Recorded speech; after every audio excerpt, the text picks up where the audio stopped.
Breaking news చూస్తున్నాం. హోలీ, రంజాన్ పండుగల సమయంలో ఖర్జూరాలు, కేక్స్ వంటి ఆహార పదార్థాలకు ఫుల్ డిమాండ్ ఉంటుంది. కానీ ఈ సంతోషకరమైన సమయంలోనే కొందరు అక్రమ వ్యాపారులు లాభాల కోసం ప్రజల ఆరోగ్యంతో ఆటలాడుతున్నారు. ఉత్తరప్రదేశ్లోని కాన్పూర్లో ఫుడ్ సేఫ్టీ అధికారులు చేపట్టిన వరుస దాడులు ఈ భయానక వాస్తవాలు వెలుగులోకి వచ్చాయి.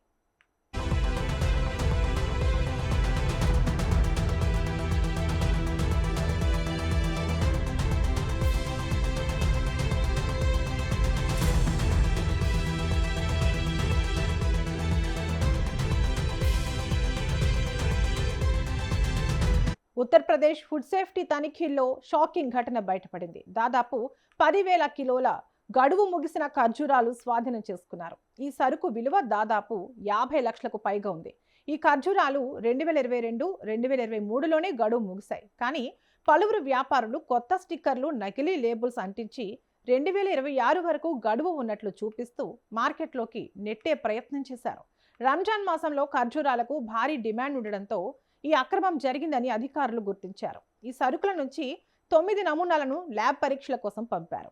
నివేదిక వచ్చిన తర్వాత నిందితులపై చర్యలు తీసుకుంటామని అధికారులు స్పష్టం చేశారు.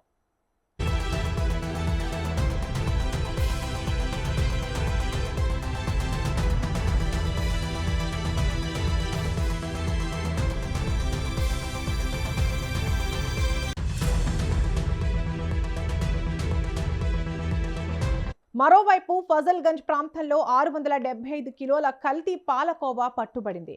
ఈ కోవా దుర్వాసన వెదజల్లుతుందని అధికారులు నాశనం చేశారు. దీని విలువ 2 లక్షలకు పైగా ఉంది. అదేవిధంగా మచ్చరియా, నౌబస్తా ప్రాంతంలో 2 లక్షలకు పైగా విలువైన కల్తీ సుపారీని స్వాధీనం చేసుకున్నారు.